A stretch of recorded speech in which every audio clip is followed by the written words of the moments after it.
Yeah, welcome to the Weege Show. A little bit different today. I'm at ClubMX in South Carolina. I found out that Justin Brayton was doing a photo shoot for next year's fly racing gear, so of course I had to come and hang out. I cannot show you JB though because it's next year's fly racing gear. Little secret. These guys get it for photo shoots before you actually get to see it in person. You're probably not surprised by this. So anyway, while I am here, I'm able to hang out with my buddy Phil Nicoletti. But if Phil wants to build any speed and confidence, I got bad news for him. There's another guy here. He's really cocky. He's at a #1 plate on his Husqvarna. He's even got the Rockstar graphics and all, and some pretty fresh fly gear of his own. He acts like he owns the place. And then he said that he actually once did. His name is Zach Osborne, and Zach is putting it to Phil today. Come on, Phil, you're a Triple Crown Canadian champ. You don't have what it takes to beat this guy?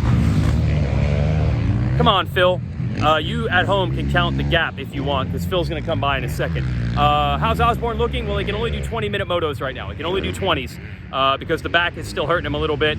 And hold on. Once he says he loses his form, there's Marshall Welton. Where's Phil? Maybe Phil went by. Did I miss 7:15?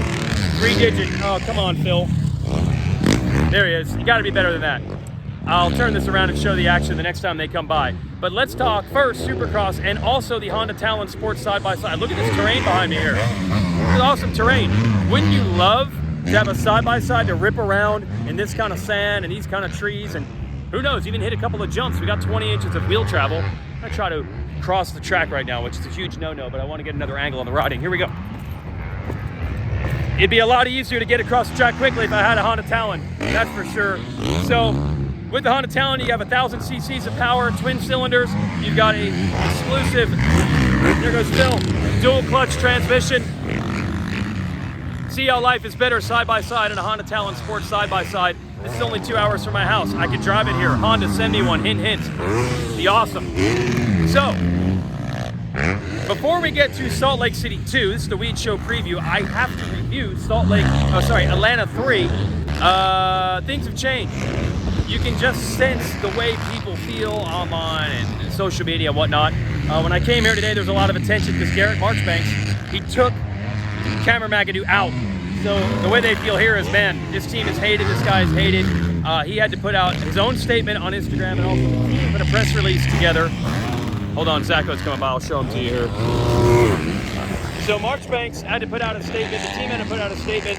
He is adamant that he did not take McAdoo out because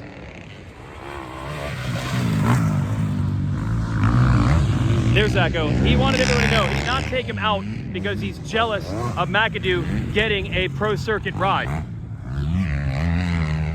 He was just mad the way McAdoo was riding. He got cross-jumped. We saw that McAdoo is causing a lot of incidents for a lot of riders. Chris Blows, not happy with McAdoo at all. Hunter Lawrence. Look, when teams put out press releases, they generally don't tell you the names of the other riders and other teams. When Honda sent out their post-race press release yesterday, Hunter Lawrence went out of his way to say, Cameron McAdoo was not there physically and mentally, and he left me nowhere to go. And I crashed, essentially because of him, because I had nowhere to go. I was either gonna land on him or land in a tough block, which is what I did. So Hunter Lawrence pissed at McAdoo. Marchbanks was pissed at McAdoo. He kind of took matters into his own hands. That ended up being not a good look. Marchbanks was getting some serious heat on social media. So we have a weird situation now where both McAdoo, he was a hero a few days ago. He's no longer looked at that way in the paddock, and I think a lot of the fans feel like this dude, you gotta back it down. Either ride and back it down or just don't go out there if you're not physically able to ride safely around other riders.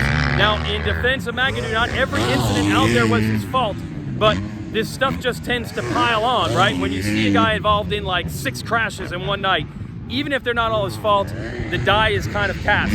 So that glow, that Iron Man hero glow that McAdoo had a few days ago, it's already gone. And now, I don't think he's well liked by his peers. There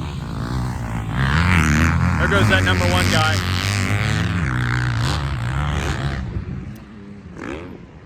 So that's story #1.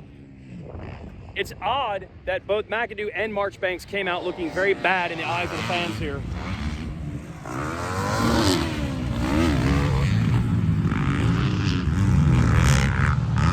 How's Zacho look? I think he's on cruise.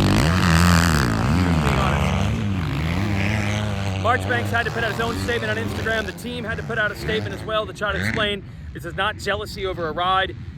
I mean, Marchbanks was not happy about the way McAdoo is riding. I think it goes way back between them. I think they've been rivals and didn't get along for a long time. But emotions spill over, both with the riders and, let's be honest, with the fans, dude. People aren't pumped on those guys. Then we switch to the 450 class.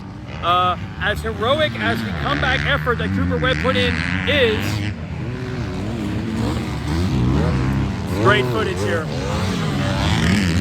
There's more attention, I feel, on Ken Roczen not winning the race. Ken Roczen choosing to jump the whoops after he crashed while blitzing them. Ken Roczen going way wide in the corner. Now, if you talk to some of the racers, they'll say that the race line kind of was outside to in, and that's kind of what Kenny was doing. But look, man, you got to know in that situation that Webb's going to be smarter than that, and he's not going to let you get back underneath him, and he just put the bike right in front of where Kenny wanted to go, and it was over. And the Vital MX forum people are having a field day with that. I know social media is the new thing, but I was back in the 90s. We had the Moto News, Moto Talk forums. People have been arguing about this type of thing for a long time. Rough riding, safety concerns, erratic riding. I mean, look, James Stewart once landed on Ricky Carmichael at Unadilla. I was there. You don't think people were talking about that and saying this dude is a hazard? It's all happened before. And it is so hot right now that it's really uncomfortable. Like, I go back and I look at some of the mentions on Twitter. You look at these social media comments, it is on fire to an uncomfortable sense. But then I think to myself, there's something about it that's actually okay. And that is the old all press is good press, in a way. If you're Garrett Marchbanks, you're not pumped about the way people feel about you right now, and they definitely probably aren't too kind to McAdoo either. But at the same time, dudes, people just care. They just care. They are locked into their TV sets on Saturday night. Championships are coming to a head. Emotions are running high, both for the participants and the people who are involved with those riders and the people watching the races. And that's what sports is all about. It's supposed to be important when it comes down to the end. And the referee calls are going to be absolutely dissected and hated by some of the fans. That's just how sports works. So I have a big respect for that. And I have to check myself sometimes and say, there goes Osborne, and also say, it's kind of the nature of a high-end sport. There would be nothing worse than a takeout, like a tree falling in the woods. Nobody hears it. Did it really fall? A takeout that no one noticed or care about or saw. Surely people have punted people like Marchbanks did to McAdoo before, and no one even cared. But the cameras are on McAdoo. The attention is on McAdoo. The heat is on Marchbanks. And it's kind of exciting to have a sport that's just big enough, has just enough of a fan base that people are locked on the TV on Saturday night. Championships coming to a head. Let's look at the 250, I got this right, East, that is starting back up, and the westernmost race of the calendar.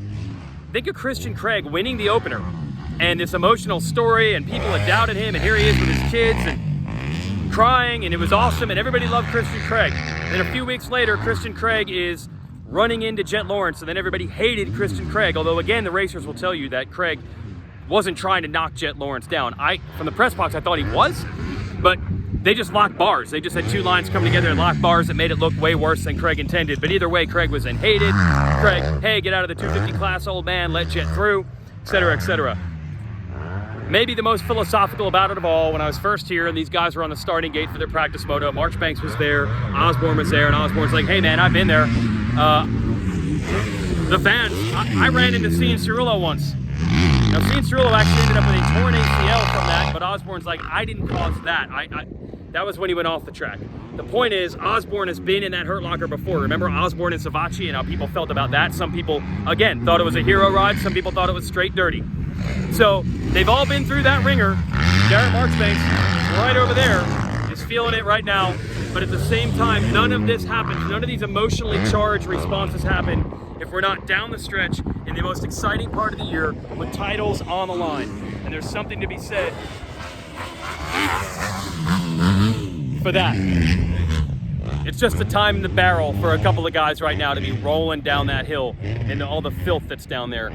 But I guess that's okay, because at least people still care about Supercross, especially now more than ever.